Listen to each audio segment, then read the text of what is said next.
Hi friends வணக்கம். என்னோட review பார்க்க போறோம்னா, நம்ம தனுஷ் டைரக்ஷன்ல வெளிவந்திருக்க ராயன் படத்த பத்தி தான் பார்க்க போறோம். ராயன் வந்து பார்த்தீங்கன்னா, தனுஷோட 15த் ஃபிலிமு.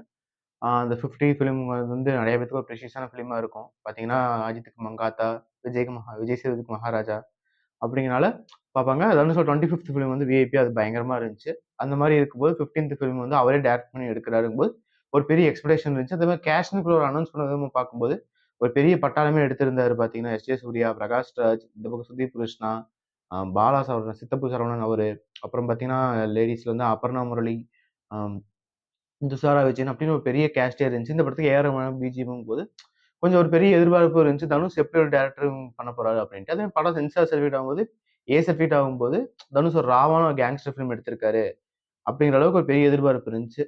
ஸோ இந்த படத்துல கதை பார்த்தீங்கன்னா, ஸ்டார்ட்டிங்லயே ஒரு சில சூழ்நிலையினால ஒரு அண்ணன், ஒரு 2 தம்பி, ஒரு தங்கச்சி அவங்க 4 பேர் சேர்ந்து அவங்க ஊர விட்டு வெளியூருக்கு வந்து ஒரு பொழைக்க வேண்டிய சூழ்நிலை வருது.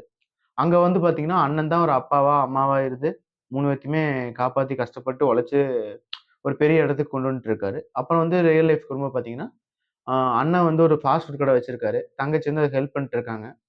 கடைசி தம்பி வந்து ஒரு காலேஜ்ல படிச்சுட்டு இருக்காரு. 2வது தம்பி வந்து கொஞ்சம் ஊதாரித்தனமா சுத்திட்டு இருக்காரு.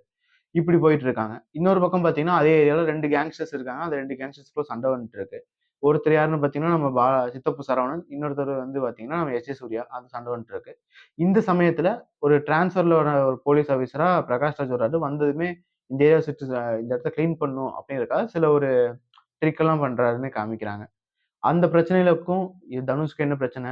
தனுஷ் எப்படி அந்த இதுக்குள்ள போறாரு? அதனால அவர் ஃபேமிலி எப்படி அஃபெக்ட் ஆச்சு? இந்த பிரச்சனைலாம் எங்க முடிஞ்சுது? அப்படிங்கிறது தான் படத்தோட பேலன்ஸான கதை.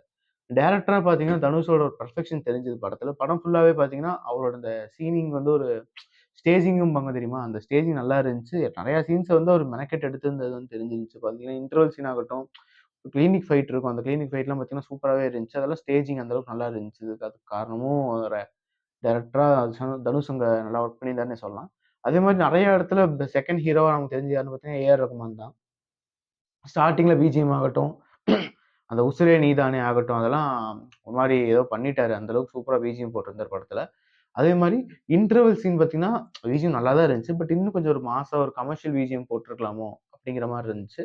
பட் நெறைய இடத்துல பிஜிஎம் எலிவேஷன் பண்ணி தான் கூட்டு போயிருந்துச்சு படத்த. அதுக்கேத்த அளவு பெர்ஃபார்மன்ஸும், ஆக்டிங் வைஸ் எல்லாருமே சூப்பரா பண்ணியிருந்தாங்க. உதாரணத்துக்கு வந்து பார்த்தீங்கன்னா, தனுஷுக்கு அப்புறம் ஸ்டீல் பண்ணது வந்து எஸ்.ஜே. சூர்யாவ விட சுதீப் கிருஷ்ணன் நெறைய இடத்துல ஸ்கோர் பண்ணியிருந்தாரு. ஒரு சீன்லலாம் பார்த்தீங்கன்னா, வெளிய ஒரு பாட்டு கேட்டுருக்கும். அந்த பாட்ட போய் ஆஃப் பண்ணிட்டு வரும்போது, அந்த இடத்துல போய் ஒரு சம்பவம் பண்ணிட்டு வருவாரு. அந்த சீன்லாம் பார்க்க எதார்த்தமா, ஒரு நேச்சரா, ஒரு கள்ளத்தனமான சிரிப்பு, அந்த மாரி விஷயத்துல நெறைய இடத்துல நெறைய ஸ்கோர் பண்ணியிருந்தாரு. அதே மாரி ஃபர்ஸ்ட் ஹாஃப் ஃபுல்லாவே நெறைய இடத்துல அவரோட அவரோட சீன்ஸ் எல்லாம் நல்லா கொஞ்சம் ஃப்ரெஷ்ஷா இருந்துச்சு. அதுக்கு ஈக்குவலா நம்ம அபர்ணா முரளியும் நல்லா நடிச்சிருந்தாங்க. அதே மாரி துஷாரா விஜயனுக்கு செகண்ட் ஹாஃப் நெறைய சீன்ஸ் எல்லாம் மிரட்டிட்டாங்க. தனுஷோட ஒரு ஆக்டிங் ஸ்கில்ல வந்து கம்மி பண்ணிட்டு, இவங்க எல்லாத்தையுமே ஆக்டிங் பண்ண வச்சிருந்தாரு பார்த்தீங்கன்னா தெரிஞ்சிருக்கும். தனுஷ் ஒரு ஒரு சட்டிலான கேரக்டர் பண்ணிட்டு, மிச்ச எல்லாத்துக்குமே கொஞ்சம் எக்ஸ்ட்ரா எஃபோர்ட் போட்டு ஒரு பெர்ஃபார்மர குடுத்துருந்தாங்க. அது ஒரு விஷயத்த நம்ம பாராட்டியே ஆகணும். அதே படத்துல டிஓபி வந்து பார்த்தீங்கன்னா, ஓம் பிரகாஷ் பண்ணியிருக்காரு. சூப்பரா இருந்துச்சு. லைட்டிங் எஃபெக்ட் ஆகட்டும், அந்த ஒரு லைட்டிங் கதை கதை சொல்றதுன்னு தெரியும் பார்த்தீங்களா? அந்த மாரி அந்த ஒரு சீன்லாம் பார்த்தீங்கன்னா, தனுஷ் ஃபேஸ் வந்து ரெட் ரெட் க்ளோரில ஒரு பேய் மாரி காமிக்கிறதுக்காக 2, 3 ஷாட்ஸ்லாம் இருக்கும். அந்த மாரி ஆகட்டும், இன்டர்வல் சீன்ல அவரு யூஸ் பண்ணதாகட்டும், கிளைமாக்ஸ்ல அடங்காத அசன்டா சாங் அத கோரியோகிராஃப் பண்ணதாகட்டும், அதெல்லாம் சூப்பராவே இருந்துச்சுன்னு சொல்லலாம். படத்துல என்னதான் பிரச்சனைன்னு பார்த்தீங்கன்னா, படத்துல வந்து அவங்க இன்ட்ரோ வரைக்கும் ஒரு கதை சொல்றாங்க பார்த்தீங்களா? அந்த கதைக்கு நேர்மாறான ஒரு கதையில தான் செகண்ட் ஹாஃப்ல போகுது பார்த்தீங்கன்னா. இன்ட்ரோ வரைக்கும் ஒரு வில்லன் நம்ம ப்ரெடிக்ட் பண்ணி கதைய பில்ட் பண்ணி கூட்டு வந்துட்டு, யாரெல்லாம் ஒரு டீம் அப்படிங்கிறத காமிச்சுட்டு, செகண்ட் ஹாஃப்ல அது மாறுதுங்கும்போது, அந்த சீன்ஸ் இன்னும் கொஞ்சம் ஸ்டேஜிங் பண்றதுக்கு அவங்க வந்து ரைட்டிங் பண்ணியிருக்கணும். ஒரு படத்தோட ப்ளஸ் பாயிண்ட் என்னன்னு பார்த்தீங்கன்னா, ஒரு நல்லவன் சாகும்போது, ஐயோ! இவன் சாகுறான்னு நமக்கு ஃபீல் ஆகணும். ஒரு கெட்டவன் சாகும்போது, இவன் கண்டிப்பா சாகணும் அப்படின்னு நமக்கு ஃபீல் ஆகணும். பட் படத்தோட மெயின் வில்லனா 2 கன்சிடர் ஆகும்போது, இவங்க சாகுற அளவுக்கு எந்த தப்பு பண்ணலையே. ஒரு தெரியாம அதுவும் அவங்க தப்பு பண்ணத உணர்ந்தவும் செஞ்சுட்டாங்க. ஸோ அப்படி இருக்கும்போது அவங்க வந்து ஒரு வில்லன் மாரி இல்லாம, ஒரு ஏமாளி மாரி தான் தெரியிறாங்க. அப்படி இருக்கும்போது இவங்க எதுக்கு சாகணும்?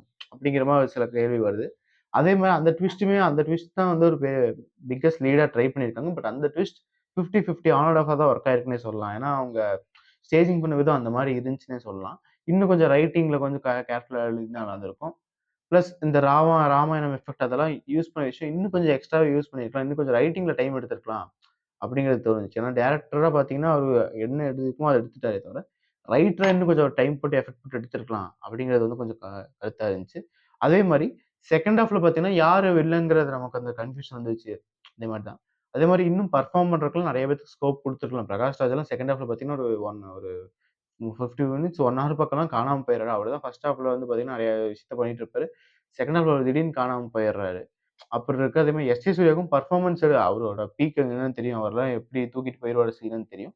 பட் அவரோட ரேஞ்சுக்கு இதெல்லாம் கம்மியான ரோல் தான் பார்த்தீங்கன்னா, அதுவும் பார்த்தீங்கன்னா 2, 3 சீன்லாம் அவர் ஆரம்பிச்சாரு. ஆஹா! தலைவன் இறங்கிட்டான் அப்படின்னு பார்க்கும்போது, அந்த சீன்லயே அந்த சீன்ஸ் எல்லாம் முடிஞ்சிருச்சு பார்த்தீங்கன்னா, தனுஷ் கூட பேசுற சீன் ஆகட்டும், அதே மாரி அந்த சின்ன வீடு காணாம போயிட்டாருன்னு சொல்லிட்டு அந்த இடத்தோட எமோஷனல் ஆகறதாகட்டும், செல்வராகவன்ட்ட பேசும்போது திடீர்னு ஆரம்பிப்பாரு. அந்த சீன்லாம் படாருன்னு முடிச்சுட்டாய்ங்க. அந்த இடத்துலலாம் பெர்ஃபார்மர் எஸ்.ஜே. சூர்யா வெளிய கொண்டு வந்தா, அவரு பார்த்திருப்பாரு அந்த சீன்ஸ்லாம் கொளுத்தி விட்டுருப்பாரு. பட் அந்த இடத்துல லைட்டா மிஸ் பண்ணிட்டாங்கன்னே சொல்லலாம். அதே மாரி சுதீப் கிருஷ்ணனுக்காகட்டும், சுதீப் கிருஷ்ணனுக்கு இருந்த ஒரு கேரக்டர் அளவுக்கு காளிதாஸ் ஜெயராம்க்கு இல்ல அப்படின்னு சொல்லலாம். அது கொஞ்சம் அவங்க கரெக்ட் பண்ணியிருந்தா நல்லா இருந்திருக்கும். மித்தபடி லேடி கேரக்டர்ஸான துஷாரா விஜயனுக்குலாம் நெறைய சீன்ஸ் சூப்பரா எலிவேட் பண்ணியிருந்தாங்க. அந்த கிளினிக் ஃபைட் சொன்னேன் பார்த்தீங்களா, அதெல்லாம் அவங்க தான் மேனேஜ் பண்ணி கொண்டு போயிருந்தாங்க. அதே மாரி கிளைமாக்ஸ் ஆகட்டும், நெறைய விஷயம் படத்துல நல்லா இருந்தாலுமே, மேஜரான ஒரு கிளைமாக்ஸ் அந்த படம் முடியும்போது வெளிய அனுப்புற ஒரு எஃபெக்ட் இருக்கு தெரியுமா?